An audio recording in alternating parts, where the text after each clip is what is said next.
everybody, welcome back to another video lesson. Today's lesson is going to be on rhythmic dissonance, okay? In this video, I'm going to do some drum set playing, but this video is really meant for anybody who does any drum set playing. It's great for like fills and solos. It's great for fills and solos if you're a guitar player. All this stuff is going to be beneficial to anybody. If you do any composing or arranging, I think this information will be interesting and helpful to you. So anybody who's kind of involved in music really in any way is going to be able to benefit from the ideas that I'm going to talk about a little bit today. So again, this is rhythmic dissonance. Quick disclaimer, this is not the music theory teacher approved definition of rhythmic dissonance. If you're interested in that, I'll have a link in the description to this video so you can kind of check that out. It's a really interesting concept. This is kind of a simplified version and a term that I use kind of for lack of better options.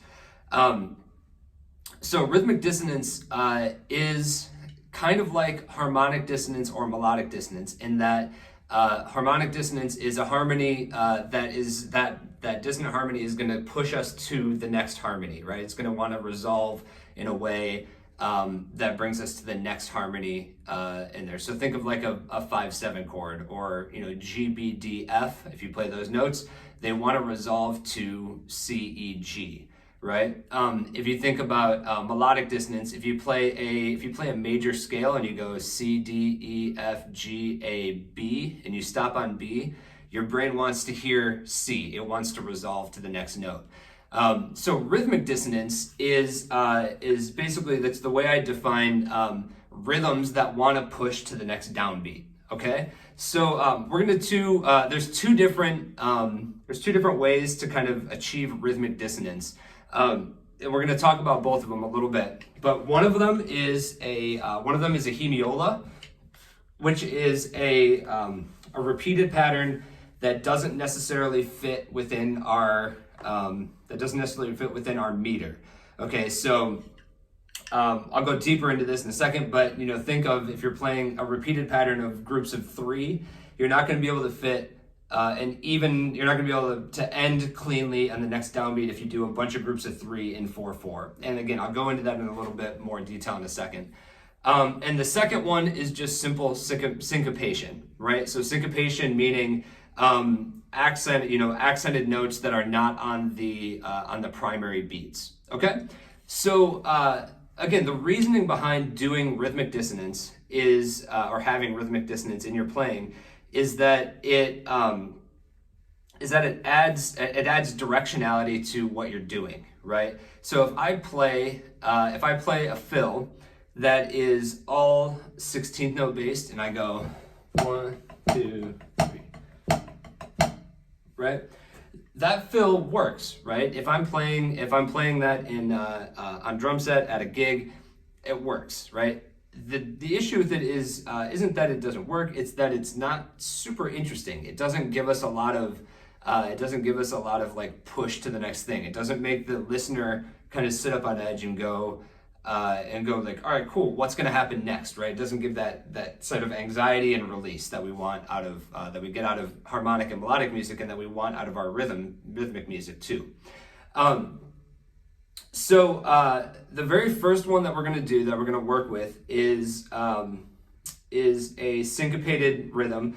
This is not a hemiola; it's just a syncopated rhythm. So we're going to go dotted quarter, eighth rest, eighth, 16th rest, dotted eighth, right? The diagram below so you can see it. But it's going to sound like this: 1 and 3 and 4, E, 1. Okay, that's going to be our fills, right? That's the bass rhythm again. 1, 2, and E, 1, right? Now, just like we've done with all the 16th note, with all the double stroke fill videos that I've done in the past, we're going to fill in all the 16 notes on that. 1 and E, 1, right? So the E is going to be a left-hand accent. 1, right? Hopefully you can already feel that wants to push to that next one more than just something like this, right? the syncopated rhythm wants to go to 1 more. Your brain wants to be at something that feels comfortable again, right? So that rhythm is 1, 2, and E, 1. Okay. So I'm going to jump around to the drum set here, and I'm going to play that fill in a couple of different ways, so you can hear how that sounds and how that starts to push us towards that next downbeat. All right. All right. So if we take that syncopated pattern that we were doing a second ago, again, that's 1, 2,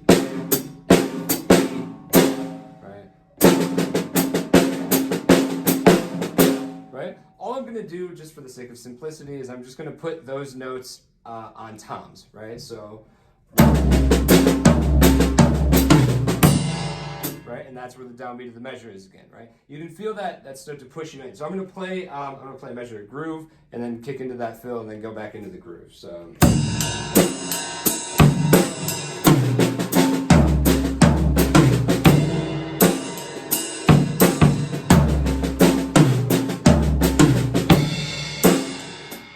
So now compare that against the one that I keep kind of using as my example, the 1.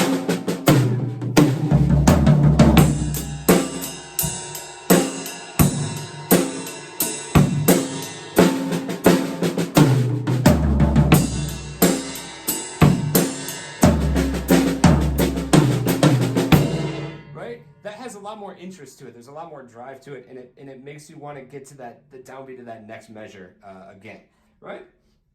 So that's kind of the benefit of using something that's syncopated rather than just a really set simple version of just kind of accenting in groups of 4, right? Accenting downbeats, right? So all right, cool. So the second one that we're gonna do is a hemiola, okay? And a hemiola is one of our fancy music words, but basically all it means is that it's a repeated pattern that doesn't fit in our normal time signature, okay?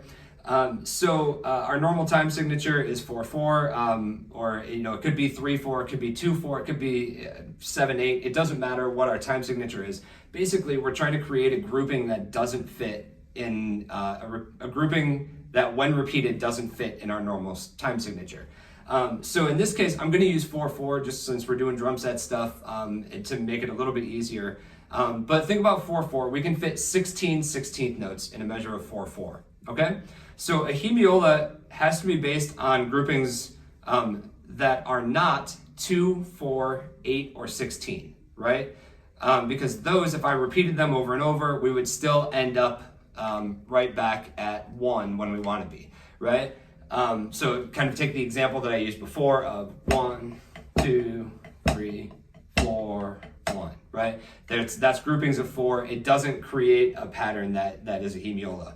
Right? If I do groups of 3, 6, 9, right, that kind of stuff, 5, right, the 7, those things are going to create hemiolas. Okay, so the one that I decided to do today, it's a fill that I really like, so I'm going to use that fill, but it's a grouping of 6. Okay, so it's going to be 1, 8, and E. Okay, 1, 2, 3, 4, 5, 6. We're going to accent. We're going to accent numbers 4 and 6 because I'm going to use that in a different way once I get it on the drum set. Okay, so basically, if I take this measure and I take this grouping and I repeat it for 1 measure's worth, right? I'm going to have to do a little hiccup to get back to 1 where 1 happens, right? So, sorry, let me try that again. 1, right?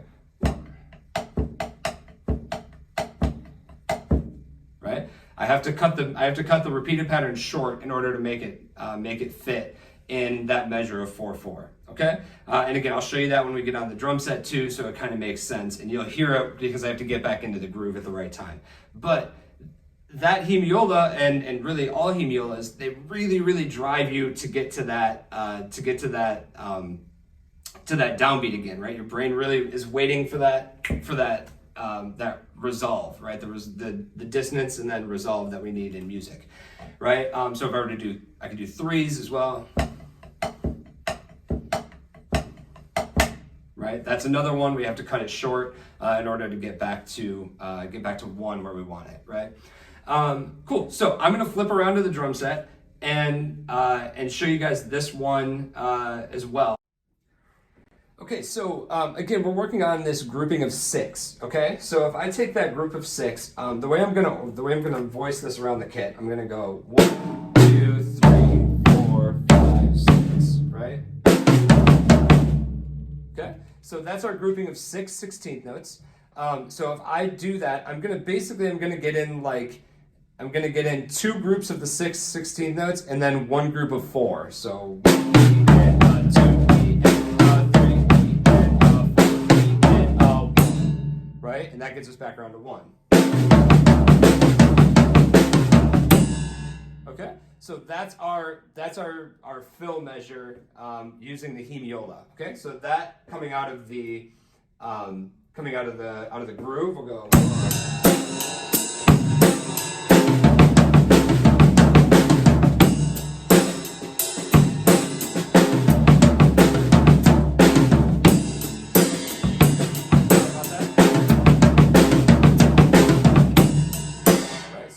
That's our Hemiola coming out of it. Now that pattern, if we're doing kind of a soloing idea, that pattern takes 3 measures before it loops back around to the beginning. So basically you play that 6 16th note pattern 8 times, and then you get back around to the beginning, right? So I would go 1, 2, 3, 4, 5, 6, 7, 8.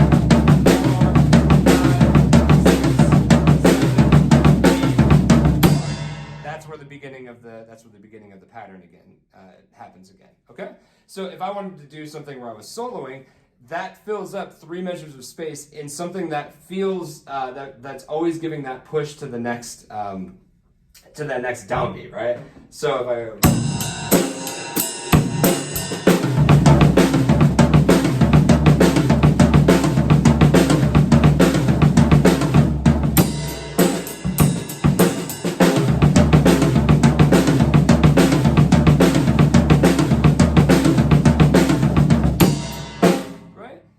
that's the idea behind using these things, and I don't have time to go into in these videos, since we're only doing kind of 15-20 minutes. I'm trying to keep them relatively short. I don't have time to go into long versions of kind of orchestrating solos and orchestrating that kind of stuff. But something like this, if you take these ideas, these Hemiola ideas, and work them around the kits in different ways, that gives you some really cool options for fills, for solos.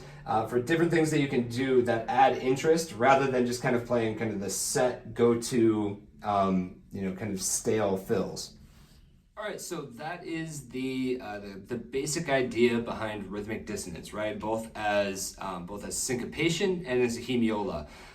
So again, that's the way that I go about building ideas for solos, for fills. I like to make sure that I'm getting the same sort of tension and release in my drumming and in my composing, whatever I'm working on, as I would get if I was writing harmonic or melodically, right? I want to make sure that there's always that level of interest, of tension and release. Okay, so I encourage you all to take some time, work out fills and solos and stuff that utilize groupings of 3, 5, 7, 9, whatever. Work out different Hemiola patterns, work out different syncopated patterns, and really explore the space rhythmically that you have within a measure. Really quick, I'd like to thank Innovative Percussion, greatest sticks and mallets on the market. I'd like to thank Music Around Toledo for letting me teach in this space. And I'd like to thank all of you for watching. I will be back hopefully next week with another video drum lesson, or I might do vibes next week. I'm kind of up in the air about it. So thank you again, and we'll see you guys soon.